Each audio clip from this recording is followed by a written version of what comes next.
Welcome to Subramani.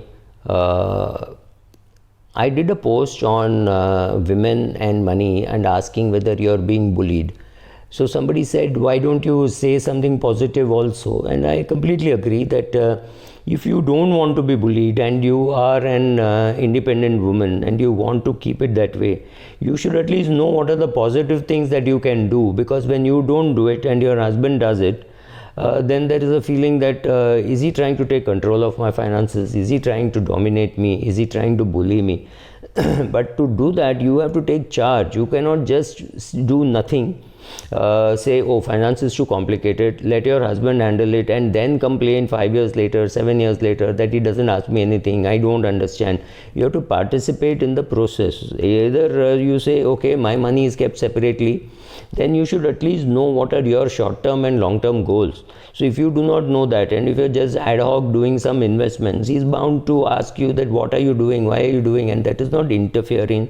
He may perhaps be better equipped to handle it, right? So, but maybe if you are better equipped to handle it, let's say you're an insurance executive or you're a mutual fund executive, you know what happens in mutual funds, you know what happens in insurance, right? So you know how to do it, or you have a reasonable fix on how to do it and a good fix on whom to seek help. Your husband, who's a mining engineer, is not perhaps the best person to ask. Maybe you know some very good advisors because of your job, and you know whom to turn to, right? Once you know that, then it is different. Then so first, what are the things that you should do as an independent woman? First, know your own goals, and both short-term goals and long-term goals, and know what asset allocation to do. Obviously, for long-term goals, you can do more equity. For short-term goals, you will do more debt, right?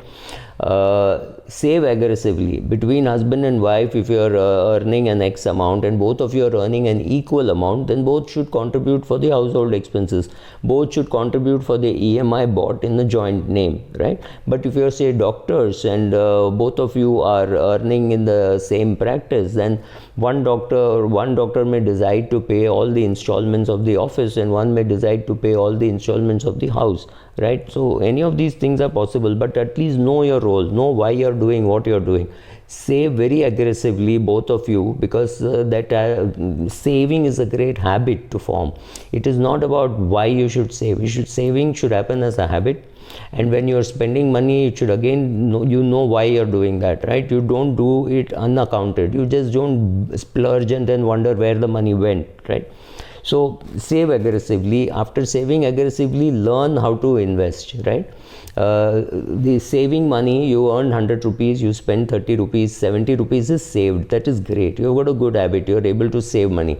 Then that saving has to be converted to asset which will grow at a faster rate than inflation. So it has to be, say, equity mutual funds, etc., and maybe real estate, whatever. All that has to be done.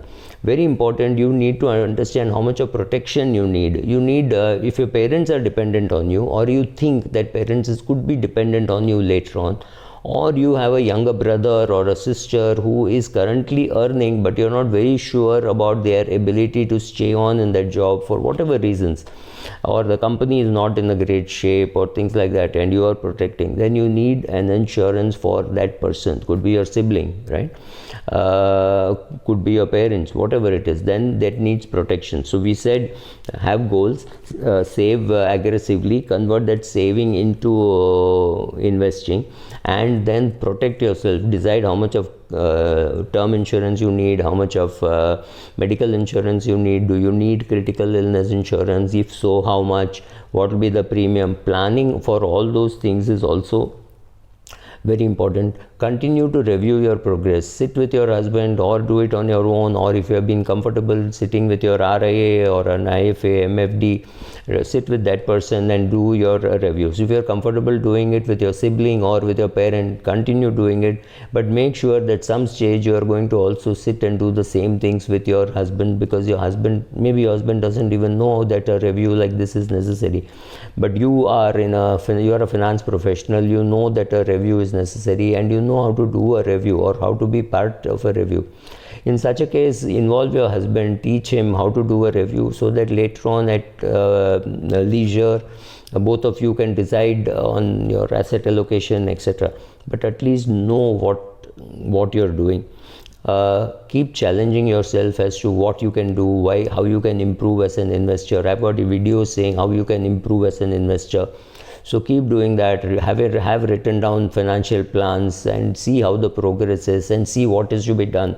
What kind of do you need to make changes in the asset allocation? Maybe you thought this was a good asset allocation plan when you were 27, but now you are 41 and your answer may be different. So don't say I've done the asset allocation, it's done. It has to be done on a regular basis.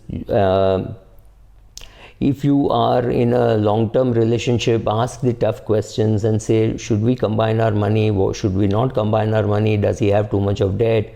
Should we sit and talk about money? Or both of you pick up your CIBIL scores and find that you're in very good shape, and you decide, okay, since I'm in good shape and I will get a decent rate to borrow, I should be buying a house, right? Take those kind of tough decisions about combining money, about deciding whether to buy a house. If he's anti-house, he may not want you to buy a house. But if you are a person who is looking for buying a house, then it's a question of how you carry on that conversation with your husband. But once you show that you have goals, that you're saving, you're investing, and you come to him as an equal, the chances are there'll be more respect. When women give up that, abdicate it completely and say, oh, I don't know, my husband looks after the money, my husband never enters the kitchen, both are wrong. The husband has to enter the kitchen and know what you're doing, why it is so hot in the kitchen and the fan cannot be switched on, right? So let him know that. So similarly, then start participating with him and make sure that he appreciates that you're knowledgeable. He appreciates that you know about risk cover and all that. So learn more about finances. Sit with him as an equal. When your IFA or MFD comes to visit you, make sure that you are heard. If you are not heard, then it's time to perhaps change the MFD, right? So do all these things and you will have a sense of purpose also, and then you can talk to your husband as an equal, saying, I am earning, I am saving, I am investing, you are earning, you are saving, you are investing, and now let us talk to the RIA or MFD as an equal, right? So these are the positive things that you have to do. And if you don't do this and then say, oh, my husband is usurping my rights as an investor, I don't know what he is doing, bad luck. Thank you.